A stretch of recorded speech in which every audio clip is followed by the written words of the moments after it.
नमस्कार साथियों, मैं हूं एडवोकेट गोपाल कृष्ण मीणा और आज मैं आपके सामने एक बहुत ही गंभीर और चिंताजनक विषय पर बात करने के लिए उपस्थित हुआ हूं। यह विषय है आदिवासी परिवार के संस्थापक निष्ठावान शिक्षक श्री भंवरलाल जी परमार का सरकार का निलंबन आदेश। यह निलंबन सिर्फ एक शिक्षक का निलंबन नहीं है, यह निलंबन उस आवाज़ का है जिसने हमेशा वंचितों के लिए, गरीबों के लिए, विद्यार्थियों के लिए और ख़ासकर आदिवासी समाज के उत्थान के लिए काम किया है। यह निलंबन है उस संस्था पर चोट जिसका नाम है आदिवासी परिवार, एक ऐसी संस्था जिसने शिक्षा की अलग जगाई, जिसने बच्चों को मुख्य धारा से जोड़ा।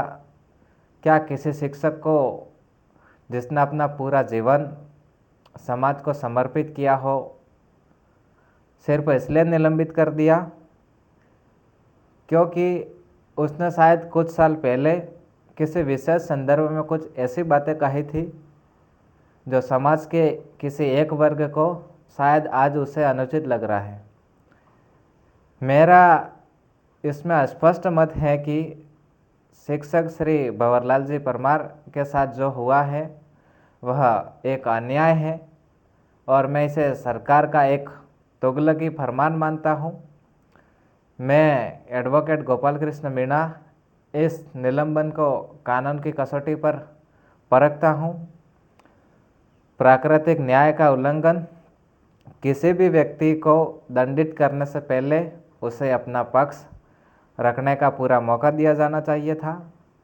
क्या शिक्षक भंवरलाल जी परमार को निष्पक्ष सुनवाई का पूरा अवसर मिला? क्या निलंबन से पहले उनके पिछले शानदार शैक्षणिक और सामाजिक कार्यों का योगदान को ध्यान में रखा गया? दोष सिद्धि का अभाव, निलंबन या बर्खास्तगी जैसी कठोर कार्रवाई तब की जाती है जब गंभीर कदाचार सिद्ध हो जाए। यहाँ जिस वीडियो को आधार बनाया गया है वह वर्षों पुराना है। क्या इस पर तत्काल और इतने कठोर कार्रवाई करना बिना गहन के न्याय संगत है? यह निलंबन संदेह के आधार पर लिया गया एक दंडात्मक निर्णय प्रतीत होता है जो कि न्याय के सिद्धांतों के विरुद्ध है।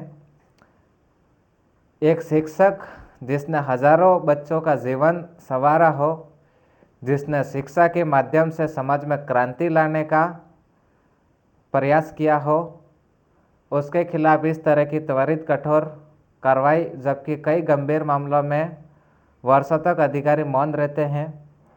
यह सवाल खड़े करना, क्या यह कार्रवाई किसी विशेष दबाव या राजनीतिक मंशा के तहत की गई है? मेरा मानना है कि सरकार के इस तुगलकी फरमान पर तत्काल रोक लगानी चाहिए। यह आदेश न केवल शिक्षक श्री भंवरलाल जी परमार के व्यक्तिगत अधिकारों का हनन है, बल्कि उस तमाम शिक्षकों के मनोबल पर भी एक चोट है जो समाज के अंतिम पायदान पर खड़े होकर निस्वार्थ भाव से सेवा कर रहे हैं। समाज को शिक्षित करने और एक सकारात्मक बदलाव लाने वाले व्यक्ति के खिलाफ इस तरह की कार्रवाई किसी भी सभ्य समाज के लिए चिंताजनक विषय है। भंवरलाल जी परमार सिर्फ एक शिक्षक नहीं है, वह आदिवासी परिवार के संस्थापक हैं। एक ऐसा आंदोलन जो शिक्षा के प्रकाश से अंधेरे को दूर करने का काम कर रहा है। आज जब उनके खिलाफ यह अन्याय हो रहा है तो हमें समाज के हर वर्ग को उनके साथ खड़ा होना होगा। हमें यह संदेश देना होगा कि एक सच्चे समाज सेवक के साथ एक अन्याय हुआ है, यह समाज चुपचाप उस निलंबन को स्वीकार नहीं करेगा। यह निलंबन शिक्षा की आज़ादी पर हमला है और हमें इस सफल नहीं होने देना है। हमें कानूनी और लोकतांत्रिक तरीके से इसका पुरजोर विरोध करना है। मैं इस मंच से सरकार से और संबंधित अधिकारियों से यह अपील करता हूं कि अपने आदेश पर पुनर्विचार करें। वे शिक्षक श्री भंवरलाल जी परमार के जीवन भर के योगदान को देखें, उनके सामाजिक कार्यों के योगदान को देखें, आदिवासी परिवार के प्रति उनके द्वारा किए गए महान कार्यों को देखें और इस सरकार के तुगलकी फरमान पर तुरंत रोक लगाएं।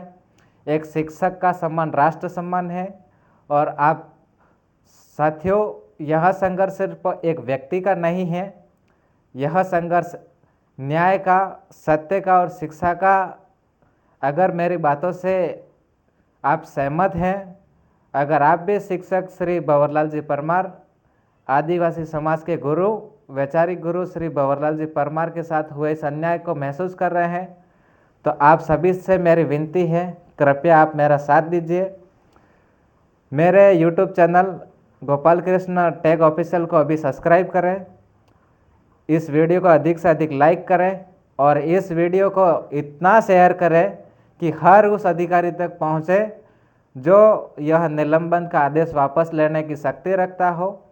यह वीडियो लगातार चलते रहना चाहिए, जिससे हमारा संदेश दूर तक जाए, अधिकारियों तक जाए और उस सरकार के तुगलकी फरमान का जो आदेश, निलंबन का जो आदेश दिया हुआ है, और सरकार को मजबूरन उस आदेश को निलंबन वापस लेना पड़े, तब तक उस वीडियो को शेयर कीजिए। हर सब्सक्राइब में उठाई गई एक आवाज़ है। आइए हम सब मिलकर इस अन्याय के खिलाफ एक मजबूत और एकजुट होकर आवाज़ बने।